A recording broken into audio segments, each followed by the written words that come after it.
सभी को मेरा नमस्कार। आज हमारे पैनल में बैठे हमारे कांग्रेस के बहुत ही एक सीनियर वरिष्ठ नेता श्री मानिकम जी, मेरे इस तरफ बैठे हैं एनएसयूआई के वाइस प्रेसिडेंट श्री विशाल जी, और उस तरफ बैठे हैं एनएसयूआई के जनरल सेक्रेटरी सौरभ नायर जी, और मैं यूथ कांग्रेस का स्टेट वाइस प्रेसिडेंट। मैं आप सभी मीडिया कर्मी भाई को और हमारे अंडमान निकोबार के जितने भी आप लोग मीडिया कर्मी के चैनल से सभी दर्शकों को मैं नमस्कार करता हूं। आपको पता होगा कल सुप्रीम कोर्ट ने 15 तारीख को एक ऐतिहासिक फैसला सुनाया, जिसमें इलेक्टोरल बॉन्ड्स में जितने भी अमेंडमेंट्स किए गए थे वो सभी को अनकॉन्स्टिट्यूशनल बताया गया। हम अंडमान निकोबार टेरिटोरियल कांग्रेस कमेटी इस डिसीजन का स्वागत करते हैं और इस फैसले का हम भरपूर तरीके से समर्थन भी करते हैं। आपको बताना चाहूंगा कि इलेक्टोरल बॉन्ड्स आखिर है क्या, इसमें इतना कंट्रोवर्सी क्यों हो रहा है। 2017 में जो फाइनेंस एक्ट था उसमें कुछ अमेंडमेंट्स किया गया। अमेंडमेंट्स कुछ इस प्रकार है, इनकम टैक्स का जो लॉ था उसमें अमेंडमेंट किया गया। जो पॉलिटिकल पार्टीज में जितने भी फंडिंग्स आता है, इनकम टैक्स अमेंडमेंट के लॉ को इस प्रकार अमेंडमेंट किया गया कि पॉलिटिकल पार्टीज में जो भी फंडिंग आएगा वो इनकम टैक्स डिपार्टमेंट में जो है आपको कोई डिटेल्स देने की कोई जरूरत नहीं है, आपको कोई कुछ सवाल नहीं पूछ सकता इनकम टैक्स द्वारा। उसके बाद में दूसरा, आप एक एक करके क्रोनोलॉजी समझिए। दूसरा जो है एफसीआरए, आपको पता होगा foreign contribution and regulation act, उसमें उस पर भी अमेंडमेंट किया गया। कोई भी फॉरेन कंपनी द्वारा इंडिया में जितने भी पॉलिटिकल पार्टीज है उसमें वो फंडिंग कर सकता है। और फॉरेन कंट्रीज से फंडिंग किस प्रकार आता है, फॉरेन कंट्रीज में छोटे, उन लोग क्या करते हैं, फंड करने के लिए इंडिया में छोटे छोटे शेल कंपनीज बनाते हैं जिसको हम बेनामी बोलते हैं। वो बेनामी कंपनीज के द्वारा उनका ब्लैक मनी जो है पॉलिटिकल पार्टीज में फंड के द्वारा आता है। और इसी तीसरा सबसे मुख्य और अहम अमेंडमेंट जो इस फाइनेंस एक्ट में किया गया वो ये था कि जो कैश ट्रांजैक्शंस होता था जो फंडिंग्स में, उसको हटाने के लिए इन्होंने क्या किया, एक कागज बनाया जिसको बोलते हैं इलेक्टोरल बॉन्ड। अब इलेक्टोरल बॉन्ड जो है ये सेम मनी, इसको बोलते हैं पेपर मनी। ये जो है ये 1000 रुपीज से लेकर 10,000 rupees, 1 lakh up to 1 crore आपको ये जो बॉन्ड्स है आपको स्टेट बैंक ऑफ इंडिया में मिल जाएगा, और आप जो है इन बॉन्ड्स के द्वारा पॉलिटिकल पार्टीज में फंडिंग कर सकते हो। पहले कैसा था कि कोई भी कॉर्पोरेट कंपनी अगर किसी पॉलिटिकल पार्टी में फंडिंग करता है तो वो अपना मैक्सिमम नेट प्रॉफिट के 3 साल का नेट प्रॉफिट में से मैक्स टू मैक्स 7.5% तक ही डोनेट कर सकता था।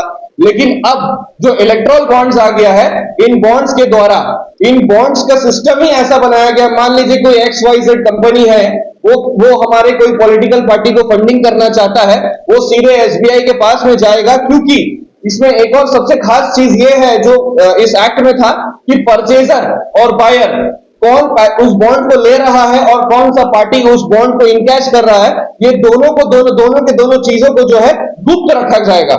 इसीलिए जो 7.5% मैक्सिमम 3 साल में कोई कंपनी दे सकता था, उनको एक फायदा ये हो गया कि उन लोग अभी इस इलेक्टोरल बॉन्ड के द्वारा अनलिमिटेड फंडिंग कर सकते हैं। एक XYZ company up to 1 crore unlimited number of bonds खरीद सकता है, जिसका जो डिटेल्स है ना बैंक किसी को शेयर करेगा, क्योंकि परचेजर एंड बायर उनका डिटेल्स को गुप्त रखा जाएगा। और ये जो है सरकार ने ये इलेक्टोरल बॉन्ड्स की जिम्मेदारी जो है ये दिया है स्टेट बैंक ऑफ इंडिया को। और आपको बताऊंगा ये सिस्टम कैसा है। स्टेट बैंक ऑफ इंडिया के पास में इलेक्टोरल बॉन्ड के एकदम कोने में एक सीक्रेट कोड रहता है, जो डिटेल्स सिर्फ और सिर्फ स्टेट बैंक ऑफ इंडिया के पास में ही रहेगा।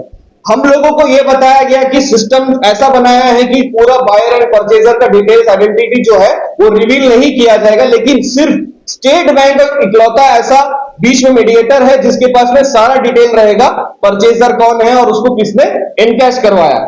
इसीलिए सबसे पहला क्या है, जो कॉर्पोरेट कंपनीज जो फंडिंग करेगा इलेक्टोरल बॉन्ड्स के द्वारा किसी पॉलिटिकल पार्टी को, वो फंडिंग करेगा। उसके बाद में वो पार्टी जो है वो सत्ता में आएगा। सत्ता में आने के बाद में वही पॉलिटिकल पार्टी से वो ऐसे पॉलिसीज बनवाएगा जिससे उसको रिटर्न में फेवर मिल सके। तो ये पूरा जो है ये डेमोक्रेसी नहीं है, ये पॉलिटिकल नेक्सस है जो इलेक्टोरल बॉन्ड्स के द्वारा ये जो है ब्लैक मनी को व्हाइट करना और इन रिटर्न में फंडिंग के इन रिटर्न में फेवर्स लेना। अहम मुद्दा यह है कि आज भारत देश में आपको पता होगा कि भारत देश का जो पॉपुलेशन है वो 140 करोड़ के आसपास है। 140 करोड़ जो आज इस देश की आबादी है, लेकिन अप टू 50% जो आप ये बीजेपी सरकार द्वारा दिया हुआ आंकड़ा मैं आपको बताता हूं कि 80 करोड़ लोग जो है फ्री राशन लेते हैं सरकार से। ऐसा देश जिसमें 80 करोड़ लोग जो है वो फ्री राशन सरकार से लेते हैं, लेकिन पॉलिटिकल पार्टीज में जो फंडिंग आता है वो 10-10, 12-12 हजार करोड़ तक आता है। इसका क्या मतलब है? लोग, कोई आम जनता तो फंडिंग नहीं कर रहा होगा, खासकर पॉलिटिकल पार्टी में। जाहिर सा बात है कि इसमें फंडिंग कोई बहुत बड़े कंपनीज, बहुत बड़े कॉर्पोरेट्स, बिजनेसमैन ही फंडिंग करते होंगे। और बिजनेसमैन पॉलिटिकल पार्टी में फंडिंग क्यों करेगा? क्योंकि इन रिटर्न उनको फेवर मिलेगा और ऐसे पॉलिसीज बनाएगा जिसमें उनको इन रिटर्न में टेंडर मिल सके और उनका मुनाफा हो सके।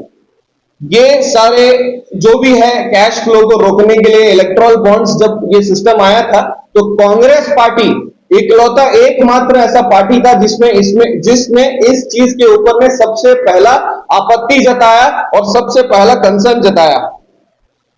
कांग्रेस पार्टी का यह मानना है कि ये आम जनता का, एक वोटर का, ये एक कॉन्स्टिट्यूशनल राइट का उल्लंघन किया गया है। क्योंकि पहले यह था कि कौन से पॉलिटिकल पार्टी में कितना फंड आ रहा है, कौन सा पॉलिटिकल पार्टी उस पैसे को कहां खर्च कर रहा है, ये एक वोटर को जानने का अधिकार उस वोटर को दिया गया था राइट टू इंफॉर्मेशन एक्ट के तहत। लेकिन ये जो है, क्योंकि इन चीजों को गुप्त रखा जा रहा है, तो कोई वोटर ये नहीं जान सकता है कि उनका पैसा किस पार्टी में और किस पार्टी द्वारा कहां पे खर्च किया जा रहा है। तो ये एक राइट टू एक्ट का उल्लंघन है, जिसका हमने सबसे पहले सवाल उठाया। और जो डोनेशन फॉरेन कंपनीज के द्वारा आता है, इन लोग क्या करते हैं, छोटे छोटे शेल कंपनीज के द्वारा जो है फंडिंग करते हैं पॉलिटिकल पार्टीज को। और पॉलिटिकल पार्टीज को, किन पॉलिटिकल पार्टीज को फंड कर सकते हैं? केवल उन पॉलिटिकल पार्टीज को जो 1951 पीपल रिप्रेजेंटेशन एक्ट के तहत रजिस्टर्ड है, या तो पिछले इलेक्शन में मिनिमम 1% ऑफ वोट शेयर जिन पॉलिटिकल पार्टी ने लिया होगा। ठीक है, पॉलिटिकल पार्टी ने लिया होगा। इसका क्या मतलब है? कोई नया कैंडिडेट, ईमानदार कैंडिडेट, मान लो इस बार लोकसभा चुनाव लड़ना चाहता होगा, वो अपना कहीं से भी फंडिंग नहीं ले पाएगा, क्योंकि उसने पिछला इलेक्शन तो लड़ा ही नहीं है जिसमें उनका 1% वोट शेयर हो, या तो वो कुछ ऐसे पार्टी से बिलोंग करता ही नहीं हो जो 1951 एक्ट पर रजिस्टर्ड हो। मतलब आम कैंडिडेट, ईमानदार कैंडिडेट के लिए उन्होंने रास्ता बंद कर दिया। और सिर्फ बीजेपी ने एक ऐसा सिस्टम बनाया कि जितना भी पैसा आए, जितना भी फंडिंग आए, आपको पता होगा ये 2018 से लेकर 2021 तक जितने भी फंडिंग आए, लगभग 14,000 करोड़ तक फंडिंग आया है पॉलिटिकल पार्टीज के पास में, जिसमें बीजेपी के पास में more than 90%, near about 5,200 crore का फंडिंग आया है। Near about 5,200 crore. एक आम वोटर के अकाउंट में अगर कहीं से भी 1,000-2,000 रुपए अगर अलग से आ जाता है, तो वो जब इनकम टैक्स फाइल करने जाता है तो उसको उसका हिसाब देना पड़ता है। एक आम इंसान के अकाउंट में अगर कुछ ज्यादा पैसे अगर आ जाता है तो उसके पीछे कल इनकम टैक्स, ईडी, सीबीआई सब लग जाएगा। लेकिन एक पॉलिटिकल पार्टी के पास में हजारों करोड़ फॉरेन से आता है, हजारों करोड़ अननोन सोर्सेस से आता है, लेकिन उससे पूछने वाला कोई ईडी नहीं, कोई सीबीआई नहीं, कोई सीआईडी नहीं, कोई इनकम टैक्स नहीं। ये कैसा कानून बनाया गया है? और इसीलिए आपको पता होगा ये जो ऐतिहासिक फैसला जो सुप्रीम कोर्ट द्वारा कल दिया गया है, हम इसका स्वागत करते हैं। और क्योंकि कांग्रेस पार्टी ने इस फैसले का स्वागत किया और कल हम खुशी मना रहे थे, आप जानकर बड़ा शॉक हो जाओगे कि डेमोक्रेसी का आज इस तरीके से मजाक उड़ाया जा रहा है। क्योंकि कल हमने खुशी मनाया, हमने इस फैसले का स्वागत किया, हमने इस फैसले का समर्थन दिया, और आज सुबह कांग्रेस पार्टी का नेशनल में से 3 अकाउंट्स को जो है फ्रीज कर दिया गया है। अब ठीक लोकसभा चुनाव के पहले एक नेशनल पार्टी का 3 अकाउंट्स को फ्रीज कर देना, जबकि आपको पता होगा हमारे नेता राहुल गांधी जी जो है भारत जोड़ो न्याय यात्रा कर रहे हैं, उनको फंडिंग कहां से आएगा? हमारा संगठन चलाने का जो पैसा है वो पेमेंट हम कहां से करेंगे? आप बोलिए, लोकतंत्र का किस तरीके से खाला कोटा जा रहा है?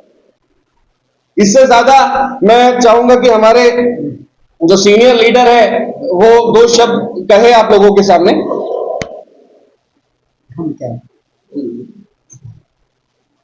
सारा बात तो हमारा अभिभूषण जी ने बताया है। और ये इलीगल ट्रांसैक्शन का जो है सुप्रीम कोर्ट ने जो है रद्द कर दिया है। तो वो बहुत बड़ा अच्छा स्टेप लिया है सुप्रीम कोर्ट ने, अच्छा एक ऑर्डर दिया है।